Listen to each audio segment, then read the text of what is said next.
نہ جاننے والے دونوں برابر ہیں؟ آپ خود اندازہ لگائیں۔ کیا جاننے والے اور نہ جاننے والے کبھی برابر ہو سکتے ہیں؟ امپاسبل۔ دن اور رات کا ایک ساتھ ہو سکتے ہیں؟ نہیں۔ اسی طرح جاننے والے اور نہ جاننے والے کبھی بھی برابر نہیں ہو سکتے۔ اللہ رب العزت قرآن کریم میں ارشاد فرماتا ہے قُلْ هَلْ يَسْتَوِي الَّذِينَ يَعْلَمُونَ وَالَّذِينَ لَا يَعْلَمُونَ، اے محبوب آپ فرما دیجئے کیا جاننے والے اور نہ جاننے والے برابر ہیں؟ اسی طرح اللہ کے رسول صلی اللہ علیہ وسلم ارشاد فرماتے ہیں کہ خیرکم من تعلم القرآن وعلمہ، یعنی تم میں سب سے افضل شخص وہ ہے، تم میں سب سے بہتر شخص وہ ہے جو علم دین سیکھے اور اس کو سکھائے۔ لہذا ابھی ایام قربانی سے ہم لوگ گزر رہے ہیں، آج تیسرا روزہ ہے۔ ہم سبھی تمام امور کو انجام دے چکے ہیں، قربانی کے جو سبھی تمام امور تھے سب کو انجام دے چکے، ماشاءاللہ بہت ہی اچھی بات ہے۔ اور ابھی ہمیں سب سے پہلے یہ چاہیے کہ ہم علم دین سیکھنے کی طرف دوڑیں، کیونکہ روایتوں میں آتا ہے کہ علم دین بہت ہی قیمتی سرمایہ ہے ہمارے لیے۔ بغیر علم دین کے انسان ایک زندہ لاش کی طرح ہے۔ انسان یعنی ہم سب، آپ سب جو بھی ہیں، بغیر علم دین کے زندہ لاش کی طرح ہیں۔ You are a dead body without Islamic knowledge. تو ہمیں چاہیے کہ ہم سب سے پہلے علم دین سیکھنے کی طرف دوڑیں، کیونکہ بغیر علم دین کے ہم خود اندازہ لگا سکتے ہیں۔ اللہ رب العزت نے قرآن کریم میں فرما دیا ہے کلو نفس ذائقۃ الموت، ہر نفس کو موت کا مزہ چکھنا ہے۔ ہمارا یقین ہے، اور اگر اس پر آپ کا یقین نہیں تو آپ کافر ہو جائیں گے۔ ایک نہ ایک دن ہمیں اس دنیا کو چھوڑ کر کے جانا ہے۔ تو ہم نے کیا سیکھا؟ اللہ رب العزت نے ہمیں کس لیے پیدا فرمایا؟ کیا آپ نے کبھی غور کیا؟ کیا آپ نے کبھی سوچا کہ اللہ رب العزت نے ہمیں کس لیے کیوں پیدا فرمایا؟ اللہ چاہتا تو ہمیں بکرا بنا کے پیدا کر دیتا، اللہ چاہتا تو ہمیں گائے بیل بھینس بکری بنا کے پیدا کر دیتا، لیکن نہیں، ہمیں افضل جو ساری مخلوقات میں سب سے افضل قوم ہے ہمیں اس میں پیدا فرمایا، اور سب سے بڑی بات یہ کہ ہمیں امت محمدیہ میں بنا کے پیدا فرمایا۔ تو اللہ رب العزت قرآن کریم میں ارشاد فرماتا ہے وَمَا خَلَقْتُ الْجِنَّ وَالْإِنسَ إِلَّا لِيَعْبُدُونَ، ہم نے جنات اور انسان کو نہیں بنایا مگر عبادت کے لیے، یعنی ہمیں اللہ رب العزت نے عبادت کے لیے پیدا فرمایا۔ لہذا آپ حضرات جب علم دین سیکھیں گے تو ہی آپ سمجھیں گے کہ عبادت ہے کیا۔ اگر آپ سورہ فاتحہ کی تلاوت کرتے ہیں، سورہ فاتحہ پڑھتے ہیں، اور الحمدو کے بجائے الحمدو یعنی چھوٹی ہا سے پڑھ دیتے ہیں، تو معاذ اللہ اس کا ترجمہ، اس کا معنی کیا ہو جاتا ہے؟ کہ آپ نے کبھی سوچا؟ آپ نے غور کیا کبھی؟ اگر ہم الحمدو بڑی ہا سے پڑھتے ہیں تو اس کے معنی یہ ہوتے ہیں تمام تعریفیں اللہ تعالیٰ کے لیے، الحمدللہ رب العالمین، تمام تعریفیں اللہ تعالیٰ کے لیے جو سارے عالم کا پالن ہار ہے۔ اور اگر آپ چھوٹی ہا سے پڑھ دیتے ہیں یعنی الحمدو، یقیناً اکثر و بیشتر حضرات پڑھتے ہوں گے، اگر آپ چھوٹی ہا سے پڑھتے ہیں الحمدو الحمدللہ، تو اس کے معنی کیا ہوتے ہیں معلوم ہے؟ تمام پھٹے پرانے کپڑے اللہ تعالیٰ کے لیے، معاذ اللہ استغفر اللہ۔ آپ خود سوچیں، غور کریں، آخر کیوں علماء کو اس قوم کی رہنمائی کے لیے بنایا گیا؟ کیوں اللہ کے رسول نے علماء کو فوقیت بخشی؟ اللہ کے رسول فرماتے ہیں کہ یہ علماء، میری امت کے علماء میرے نائب ہیں، جب تک کوئی کام ہے تب تک حضرت حضرت حضرت، کام ختم ہوا تو پھر کیوں آخر کیوں فوقیت بخشی گئی؟ اللہ کے رسول نے کیوں فرمایا افضلکم من تعلم القرآن وعلمہ؟ تم میں سب سے بہتر شخص، سب سے افضل شخص، سب سے بڑا شخص وہ ہے جو علم دین سیکھے اور سکھائے۔ آپ اس بات کو مانتے ہیں کہ نہیں کہ جو اللہ کے نبی ہیں انہیں علم غیب ہے، انہیں علم غیب ہوتا ہے؟ اس بات کو آپ مانتے ہیں؟ بلا شبہ ماننا ہی پڑے گا، نبی علم غیب ہوتے ہی ہیں۔ تو ایک مرتبہ حضرت موسیٰ علیہ السلام نے بنی اسرائیل میں بڑا فصیح و بلیغ واعظ فرمایا، اور یہ بھی فرمایا کہ اس وقت کا سب سے بڑا عالم میں ہوں، یعنی سب سے زیادہ جاننے والا میں ہوں۔ تو حضرت موسیٰ علیہ السلام کا یہ فرمانا اللہ رب العزت کو نہ بھایا، اور اللہ رب العزت نے ارشاد فرمایا اے موسیٰ تم سے بھی زیادہ جاننے والا میرا بندہ خضر ہے۔ تو حضرت موسیٰ علیہ السلام نے ارشاد فرمایا اے رب ذوالجلال میں تیرے اس بندے سے ملنا چاہتا ہوں۔ تو اللہ تبارک و تعالیٰ نے حضرت موسیٰ علیہ السلام کو ان کے ملنے کی جگہ کو بتایا کہ فلاں چٹان کے پاس جاؤ، وہاں پہ تمہیں ان سے ملاقات ہو جائے گی۔ تو حضرت موسیٰ علیہ السلام اللہ رب العزت سے اجازت لے کر روانہ ہو جاتے ہیں، اور جب اس مقام پر پہنچتے ہیں، اور کس لیے جاتے ہیں؟ ابھی میں نے کیا کہا کہ اللہ رب العزت نے فرمایا کہ اے موسیٰ تم سے بھی زیادہ جاننے والا، تم سے بھی زیادہ جاننے والا میرا بندہ خضر ہے۔ ایک نبی جب علم کی تلاش میں جا سکتا ہے تو ہم کیا ہوتے ہیں؟ ہم کون ہوتے ہیں؟ اللہ کے رسول فرماتے ہیں کہ اگر تمہیں علم دین حاصل کرنے کے لیے ملک چین جانا پڑے تو تم جاؤ۔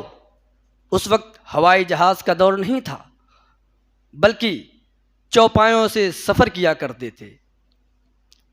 تو جب حضرت موسیٰ علیہ السلام اس مقام پر پہنچتے ہیں تو حضرت خضر علیہ السلام کو پا لیتے ہیں۔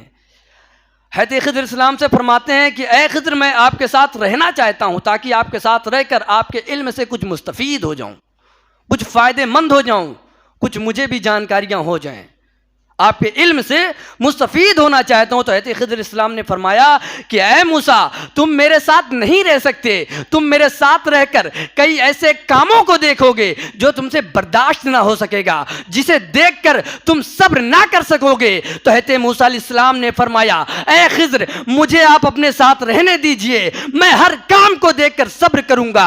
تو حضرت خضر علیہ السلام نے فرمایا کہ اے موسیٰ جب تم اس بات پر رضامند ہو، راضی ہو تو ٹھیک ہے، کوئی بات نہیں، چلو میرے ساتھ چلو۔ ایک روز دونوں لوگ ایک دن دونوں حضرات سفر کے لیے روانہ ہوتے ہیں، اور ایک دریا کے کنارے پہنچتے ہیں، جہاں پر کیا دیکھتے ہیں؟ ایک کشتی والا کشتی لے کر کھڑا ہے، تو اس سے فرماتے ہیں کہ ہمیں دریا کے اس پار پہنچا دو۔ لہذا دونوں حضرات اس کشتی پر سوار ہو جاتے ہیں۔ سوار ہونے کے بعد کچھ ہی دور کا سفر طے کرتے ہیں تو حضرت خضر علیہ السلام اس کشتی کو توڑ کر عیبدار کر دیتے ہیں۔ تو حضرت موسیٰ علیہ السلام یہ دیکھ کر آگ بگولا ہو جاتے ہیں اور خاموش نہیں رہ پاتے، اور فرماتے ہیں کہ اے خضر تم نے یہ کیا کیا؟ اے خضر تم نے ایک غریب شخص کی کشتی کو توڑ کر عیبدار کر دیا، جس سے وہ غریب شخص کماتا تھا اور اپنے گھر کا خرچہ چلاتا تھا۔ لہذا جب اتنا بولتے ہیں تو حضرت خضر علیہ السلام فرماتے ہیں اے موسیٰ میں نے کہا تھا نا کہ تم میرے کاموں کو دیکھ کر صبر نہ کر سکو گے، برداشت نہ کر سکو گے۔ تو حضرت موسیٰ علیہ السلام فرماتے ہیں اے خضر مجھ سے بھول ہو گئی، اے خضر آئندہ میں خاموش رہوں گا، اے خضر مجھ سے یہ دیکھ کر رہا نہ گیا، آئندہ میں خاموش رہوں گا، مجھے معاف فرمائیں اور مجھے اپنے ساتھ رہنے دیں۔ تو حضرت خضر علیہ السلام فرماتے ہیں کہ ٹھیک ہے لیکن آئندہ خاموش رہیے گا۔ تو جب دونوں حضرات کشتی سے اترتے ہیں، یعنی کہ سفر طے کر لیتے ہیں، دریا کے اس پار پہنچ جاتے ہیں، تو وہاں سے پھر کچھ دوری کا سفر طے کرتے ہیں۔ سفر طے کرنے کے بعد ایک ایسے مقام پر پہنچتے ہیں جہاں پر کیا دیکھتے ہیں کہ چند بچے وہاں پر کھیل رہے ہیں، چند خوبصورت بچے وہاں پر کھیلتے ہوئے نظر آتے ہیں۔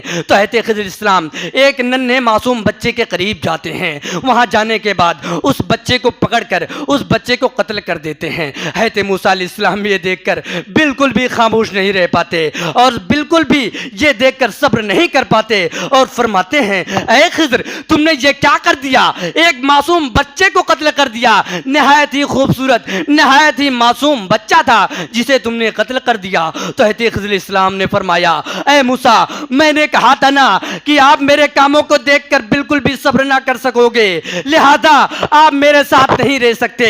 تو حضرت موسیٰ علیہ السلام نے فرمایا مجھ سے پھر سے بھول ہو گئی، مجھ سے غلطی ہو گئی، آئندہ میں آپ کے اس کام کو دیکھ کر میں خاموش نہ رہ پایا، میں صبر نہ کر پایا، آئندہ میں خاموش رہوں گا، آئندہ میں صبر کروں گا۔ تو حضرت خضر علیہ السلام نے فرمایا کہ ٹھیک ہے، لیکن اگر آئندہ آپ نے کچھ بولا تو آپ نے اگر کچھ میرے کاموں میں دخل دیا تو آپ میرے ساتھ نہیں رہ سکتے۔ تو حضرت موسیٰ علیہ السلام نے کہا ٹھیک ہے مجھے منظور ہے۔ تو پھر ایک ایسی جگہ پر پہنچتے ہیں، ایک ایسے علاقے میں پہنچتے ہیں جہاں پر آپ دونوں کھانا طلب فرماتے ہیں، جہاں کے لوگوں سے آپ دونوں حضرات کھانا طلب فرماتے ہیں، لیکن وہاں کے لوگ کھانا دینے سے انکار کر دیتے، پانی دینے سے انکار کر دیتے۔ پھر کچھ دور جاتے ہیں تو کیا دیکھتے ہیں، ایک شکستہ دیوار جو ٹوٹ کر گرنے والی تھی، تو اس دیوار کو حضرت خضر علیہ السلام اپنے دستے مبارک سے سیدھا کر دیتے ہیں۔ تو حضرت موسیٰ علیہ السلام یہ دیکھ کر صبر نہ کر پاتے اور فرماتے ہیں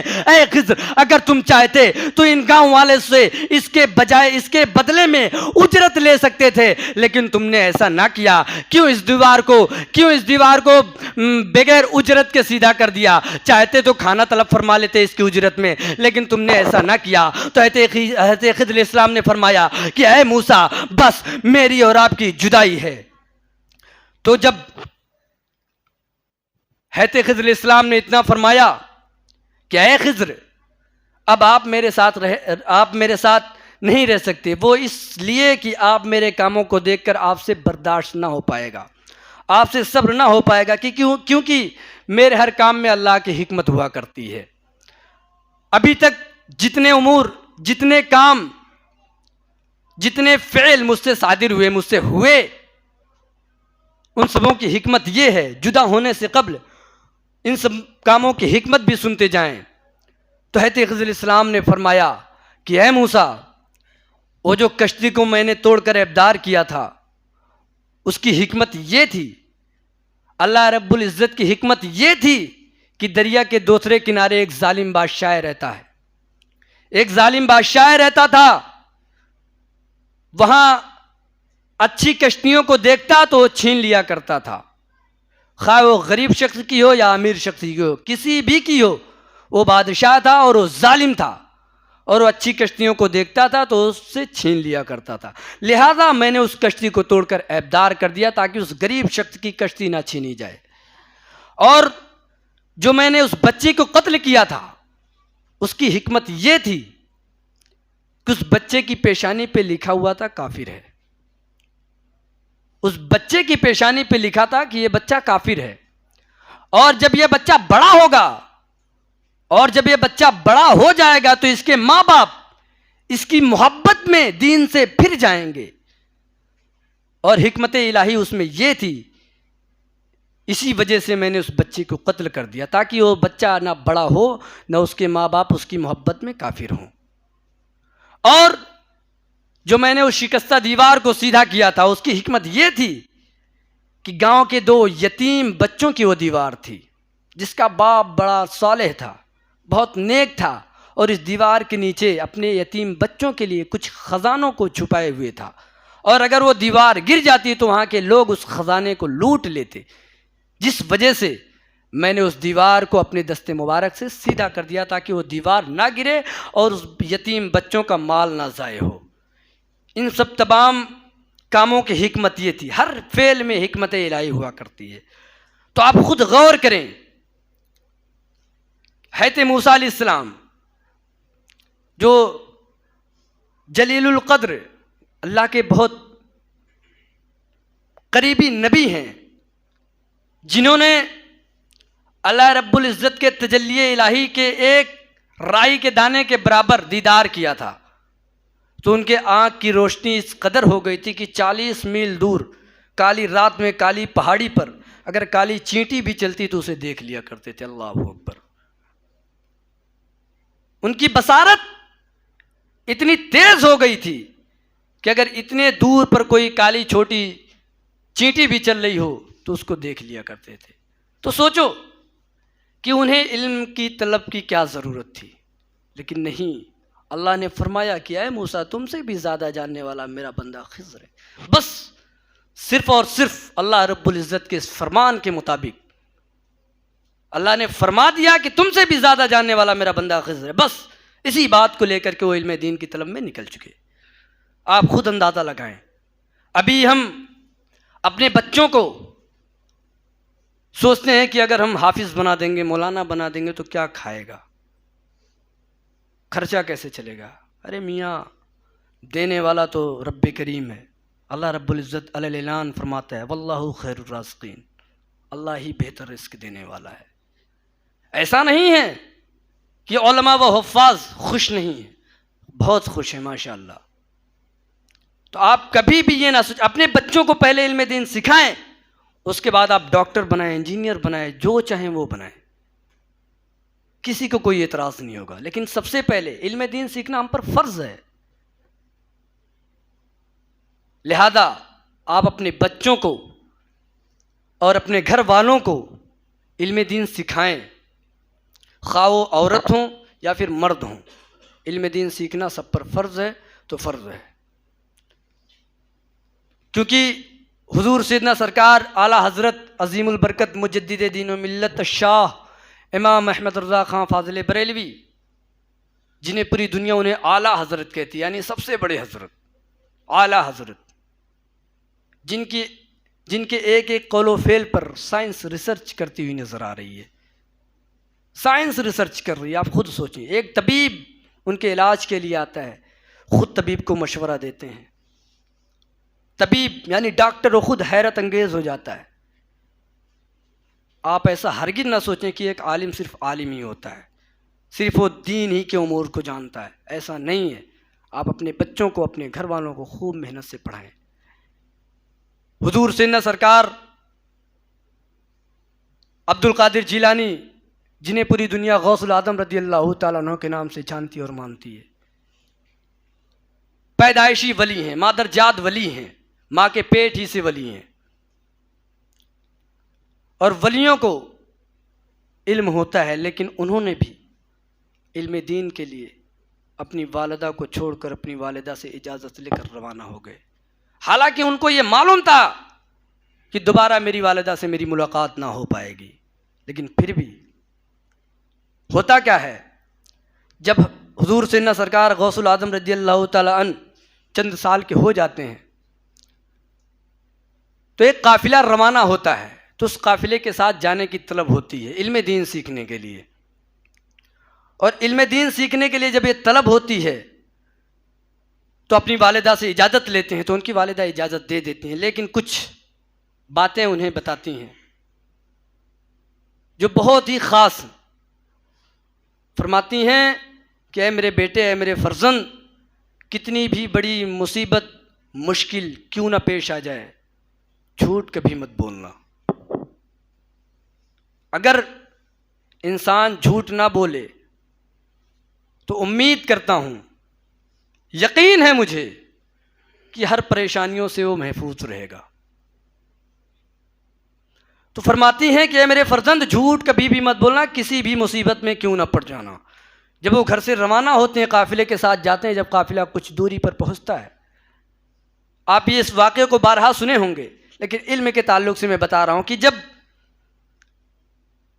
وہ قافلہ کچھ دور پہنچ جاتا ہے تو ڈاکوؤں کا قافلہ آتا ہے اور ان قافلوں کو لوٹ لیتا ہے۔ لوٹنے کے بعد جب اس غوث اعظم رضی اللہ تعالیٰ عنہ کے پاس ایک ڈاکو آتا ہے، چھوٹے ننھے معصوم بچے رہتے ہیں، حضور سیدنا سرکار غوث اعظم، ایک ڈاکو آتا ہے اور پوچھتا ہے بچے کیا تمہارے پاس کچھ ہے؟ تو فرماتے ہیں ہاں میرے پاس 40 دینار ہیں۔ تو ڈاکو سمجھتا ہے کہ ایسے ہی بول رہے ہوں گے، بچے ہیں، ان کے پاس کہاں سے کیا ہو سکتا ہے، ویسے بھی ہر کوئی اپنا مال بچانے کے چکر میں رہتا ہے۔ تو پھر دوسرا ڈاکو آتا ہے، ان سے بھی یہی فرماتے ہیں۔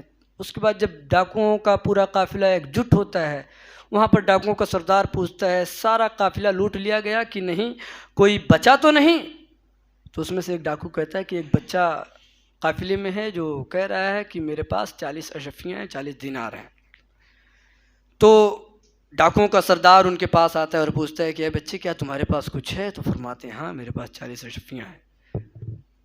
تو ڈاکوؤں کا سردار بولتا ہے، کہتا ہے کہ کہاں پر ہیں؟ تو فرماتے ہیں کہ میری والدہ نے اس میرے کپڑے میں سل رکھا ہے۔ تو جب اس کپڑے کو پھاڑا گیا تو کیا دیکھتے ہیں، حقیقت میں وہاں پہ 40 اشرفیاں تھیں۔ تو ڈاکوؤں کا سردار کہنے لگا کہ اے بچے، یہاں پر ہر کوئی اپنا مال بچانے کے چکر میں ہے، ہر کوئی اپنا مال کسی نہ کسی طرح بچانے کی کوشش کر رہا ہے، اور تم ہو جو اپنا مال ہم پر واضح کر رہے ہو، ہمیں بتا رہے ہو۔ تو انہوں نے فرمایا، حضور سیدنا سرکار غوث الاعظم رضی اللہ تعالیٰ عنہ فرماتے ہیں کہ جب میں گھر سے روانہ ہو رہا تھا تو میری والدہ نے مجھے اس بات کی تنقید کی تھی، مجھے اس بات سے آگاہ کیا تھا کہ اے میرے فرزند، کتنی بھی بڑی مصیبت میں کیوں نہ پڑ جانا، جھوٹ کبھی مت بولنا۔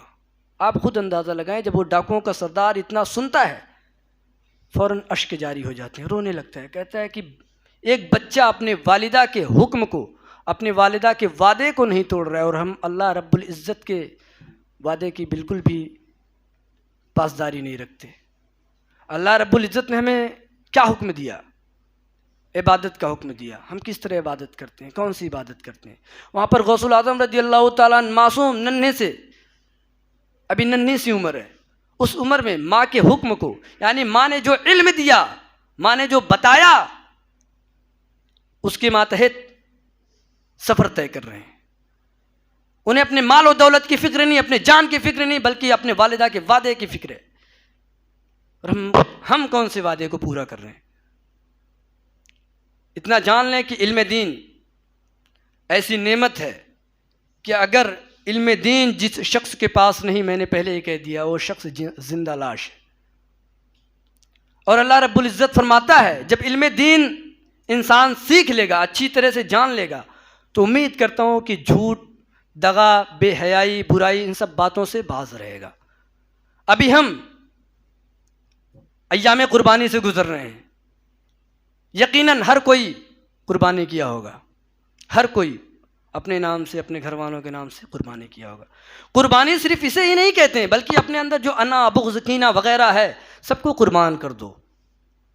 جن سے تضاد ہے، جن سے دشمنی ہے، جن سے دشمنی ہے، ان سے ان دشمنیوں کو بھی قربان کر دو، بلکہ جا کر کے ان سے ملو، حال چال لو ان کا۔ قربانی اسے نہیں کرتے کہ پیسہ خرچ کیے، بکرا لائے، ذبح کر دیے، قربانی ہو گئی، بلکہ اپنے اندر کی جو انا ہے اسے بھی قربان کرے، کیونکہ انا، بغض و کینہ وغیرہ یہ بہت بیکار چیز ہے، جہنم میں لے ڈوبے گی۔ تو آپ حضرات علم دین سیکھیں، اور اپنے بچوں کو بھی سیکھنے کی تنقید کریں، اپنے بچوں کو بھی سکھائیں، اور اللہ رب العزت سے دعا ہے کہ اللہ رب العزت ہم سبوں کو علم دین سیکھنے اور سکھانے کی توفیق عطا فرمائے، ہم سبوں کو اہدنا الصراط المستقیم پر چلنے کی توفیق و رفیق عطا فرمائے، اللہ رب العزت اپنے پیارے حبیب کے بتائے ہوئے نقش قدم پر چلنے کی توفیق عطا فرمائے، اللہ رب العزت ہم سبوں کو بزرگان دین کے نقش قدم پر چلنے کی توفیق عطا فرمائے، اللہ رب العزت جاننے والے